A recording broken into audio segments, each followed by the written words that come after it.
Hi guys, welcome back to programming universe. और ये C plus plus basic course का lecture number 8 है।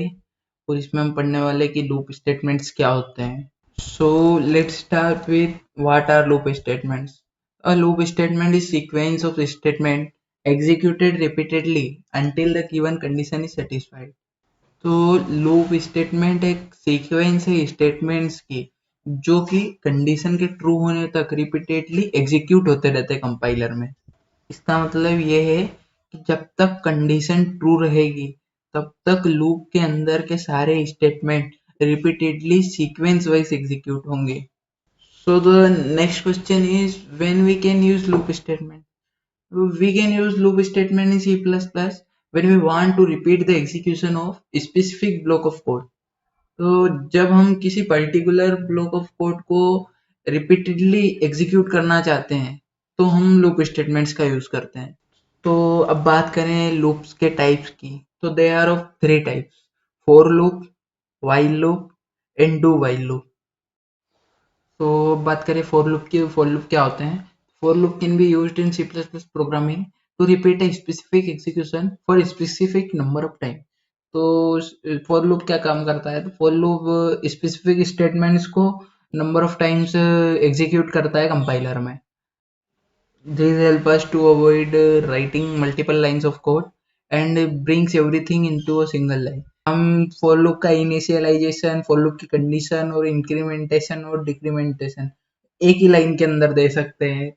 तो अब देखें कि for loop का सिंटेक्स कैसा होता है। तो for loop के सिंटेक्स में सबसे पहले इनिशियलाइजेशन, मतलब कि लूप कहाँ से शुरू होगा, ये हम इनिशियलाइजेशन में बताते हैं कि लूप 0 से शुरू होगा, 1 से शुरू होगा, 2 से शुरू होगा। ये हम इनिशियलाइजेशन में बताते हैं। उसके बाद आती है कंडीशन। तो जो कंडीशन मतलब कब तक लूप चलना चाहिए उसके कंडीशन हम बताते हैं कंडीशन वाले। और इंक्रीमेंट या डिक्रीमेंट, तो अगर लूप को कहीं से चालू किया है तो वो खत्म होने के लिए अगर स्पेसिफिक कोड है तो उसकी कंडीशन तक ले जाने के लिए हम या तो उसका प्लस करेंगे या उसका माइनस करेंगे। तो वो इंक्रीमेंट और डिक्रीमेंट में करते हैं। तो अब हम फॉर लूप को कंपाइलर में एग्जीक्यूट करके देखते हैं। तो इसके लिए हम एक सिंपल प्रोग्राम बनाएंगे। हम किसी भी एक इंटीजर के टेबल को बनाएंगे। तो इसके लिए पहले हम जो वेरिएबल हम इनिशियलाइज करेंगे उसको डिक्लेयर कर लेते हैं। इधर आई, अब हम फॉर लूप की कंडीशन बनाएंगे। तो हम वेरिएबल को 1 से इनिशियलाइज करेंगे और हम कंडीशन देंगे कि जब तक कि आई की वैल्यू 10 ना हो जाए, और इंक्रीमेंट कर देंगे।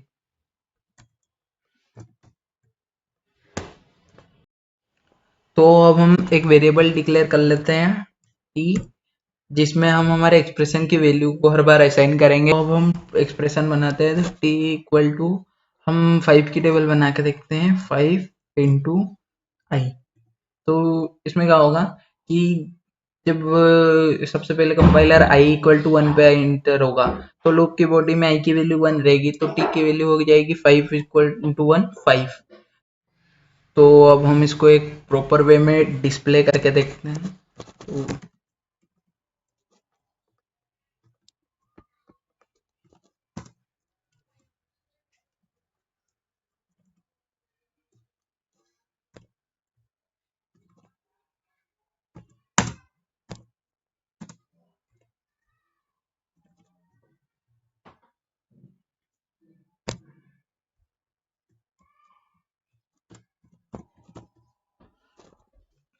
तो अब हम इसको रन करके देखते हैं।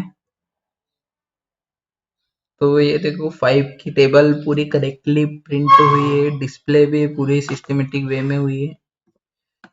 और यहाँ पे हमने जो एंडल ऑपरेटर लगाया है ये लाइन को ब्रेक कर देता है। तो अब बात करते हैं व्हाइल लूप की।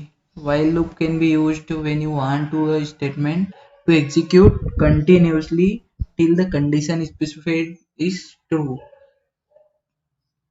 तो व्हाइल लूप भी वही वर्क करते हैं कि ये भी स्टेटमेंट को कंटिन्यूअसली एग्जीक्यूट करवाते हैं जब तक कि कंडीशन फॉल्स नहीं हो जाती है, जब तक कंडीशन ट्रू रहती है। तो व्हाइल लूप और फॉर लूप में फिर डिफरेंस ही क्या रहेगा। तो व्हाइल लूप हो, फॉर लूप हो या फिर डू व्हाइल लूप हो, तीनों का वर्क एक ही है कि ये स्टेटमेंट को कंटिन्यूअसली एग्जीक्यूट करवाते हैं, लेकिन इनके एग्जीक्यूशन का तरीका अलग अलग रहता है। तो अब देखते हैं व्हाइल लूप का सिंटेक्स क्या होता है। तो व्हाइल लूप का सिंटेक्स कुछ ऐसा होता है, इसमें पहले हम वेरिएबल को इनिशियलाइज करते हैं, फिर व्हाइल में जो कंडीशन हमको टेस्ट करवानी रहती है उसको देते हैं, फिर हम सारे स्टेटमेंट जो व्हाइल की बॉडी में हमको करने रहते हैं एग्जीक्यूट, वो हम देते हैं, और लास्ट में हम वेरिएबल को इंक्रीमेंट या डिक्रीमेंट करते हैं। तो अब हम देखते हैं कि डू व्हाइल लूप में क्या होता है। तो डू व्हाइल लूप में लूप की बॉडी पहले एग्जीक्यूट होती है और कंडीशन बाद में इवेल्यूट होती है। तो this ensures that the statement is executed at least once if the condition is not satisfied। मतलब अगर डू व्हाइल लूप में हमने कोई कंडीशन लगाई है तो लूप एक बार चलेगा, अगर कंडीशन हर बार गलत भी हुई तो। अगर अब देखें हम डू व्हाइल का सिंटेक्स, तो डू व्हाइल के सिंटेक्स में पहले वैल्यू इनिशियलाइज होगी, फिर वो लूप के बॉडी में एग्जीक्यूट होगी, तो जो सारे स्टेटमेंट होंगे वो पहले एग्जीक्यूट होंगे, फिर वो वैल्यू इंक्रीमेंट हो जाएगी, और फिर उसकी लास्ट में कंडीशन चेक होगी, मतलब स्टेटमेंट सारे एग्जीक्यूट हो चुके हैं, फिर कंडीशन चेक होगी। तो अगर हमने सबसे पहले एक फॉल्स कंडीशन, मतलब आई की वैल्यू अगर हमने 22 भी दे दी, और यहाँ पर कंडीशन अगर 10 तक भी चलना है, तो एक बार तो वो इनिशियलाइज हो गई, क्योंकि वो जब तक डाउन नहीं आएगा जब तक कंडीशन को इवेल्युएट नहीं करेगा, तो एक बार कंडीशन फॉल्स भी चलेगी।